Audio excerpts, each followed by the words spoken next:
Rec, rec, rec, rec League podcast. Tell your friends, tell your neighbors, tell your family, tell your haters. Available on Podbean, Google Podcasts, Apple Podcasts, Radio Public, Good Pods, Pocket Casts, and Breaker. At Rec League Podcast on Facebook, YouTube, Instagram, Blue Sky, and Rec League Pod on Twitter. Episode 190, available now. Yo, whether you watching this from Facebook, Twitter, click the link in my Instagram or YouTube itself. What up, world? So I am here to give y'all my 3 favorite movies of the second quarter of 2026. As I always say for the newcomers, I like to show love to movies quarterly that may or may not end up in my favorite movies of the entire year video. I want to say this was a good quarter. In April, I saw Mario, The Drama, and Michael. That's it. But I know like The Mummy came out, and I know, that's about it. April was kind of weak. I ain't gonna lie. May, I saw The Devil Wears Prada. I saw Sheep Detectives. I saw Mortal Kombat. I saw Obsession. I saw Mandalorian and Grogu. And then like I couldn't get into Backrooms. I'm sorry. I know it's doing crazy box office. I know it's got its following. I've never played the game. I don't get the lore. To me, it looked uninteresting. If you dug it, dope. Like, it's good. Watching good movies, forming your own opinion is what it's all about, right? June, I saw Scary Movie, Masters of the Universe, Disclosure Day, Toy Story, Supergirl, and Jackass. Pretty much every major release. What else came out in June? Yeah, like I like to see what I'm interested in. Like, I'm not watching everything. My theater, small town, my theater doesn't get everything. I watch what I want to see. I review what I want to see. So at number 3, I got The Drama. Robert Pattinson, Zendaya, they're about to get married. A secret comes out, and there are reactions. Within their friend circle, you're gonna pick a side. And if you go so far left as a couple characters did, I don't know what that says about y'all as people if y'all go to the extreme, because I think second chances is kind of the theme of that movie, and it's very good. The performances are very good.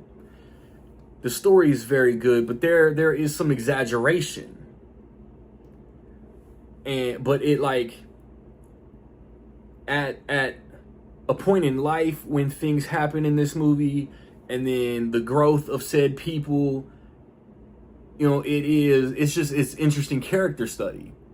I'm seeing people on Instagram pop up with their copies, and 824, where's my shipping confirmation? At number 2, I got Toy Story 5.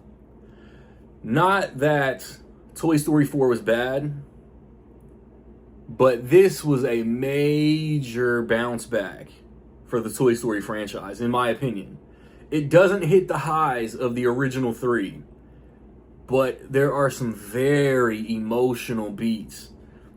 Jessie being at the forefront, Jessie being front and center of the toy-centric story, and what she goes through, like, was some catharticness.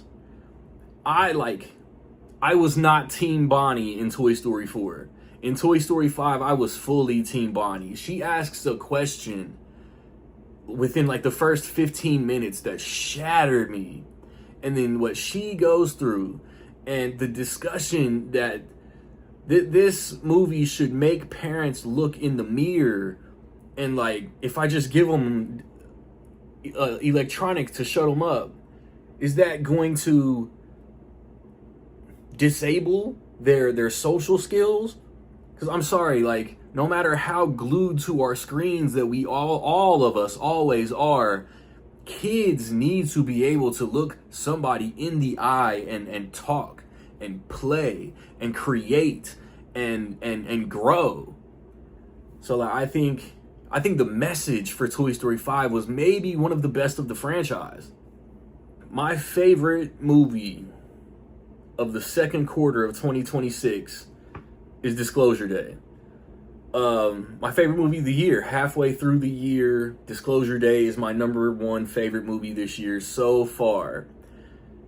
And it's Steven Spielberg in the sci-fi alien genre, right in his wheelhouse. And Close Encounters, E.T., War of the Worlds, Indiana Jones and the Kingdom of the Crystal Skull, Disclosure Day. I will say that Steven Spielberg only has one mid, not even miss.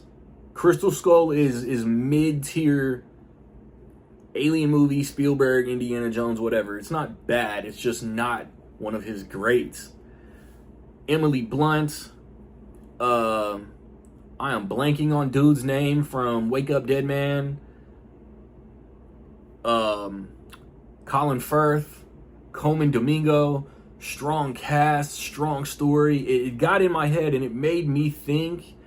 It was just really good, and like we're in the theater, we're watching. I hope that third act, we're all glued to the screen.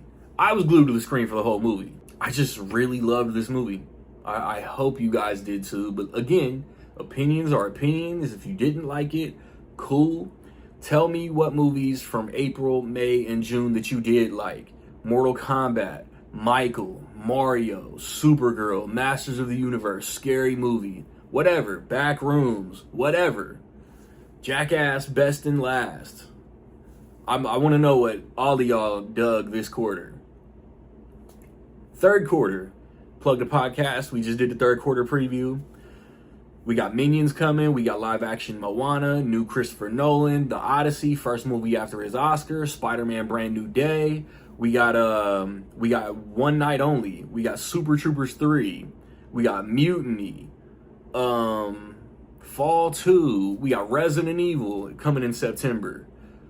We just talked about this and I'm blanking on what's coming out in September.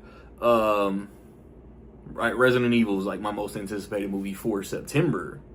But yeah, I'm excited. I hope y'all are excited.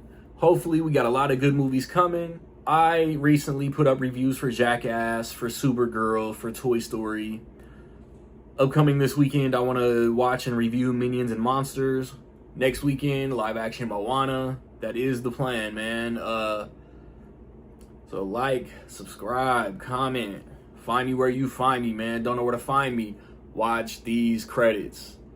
Peace.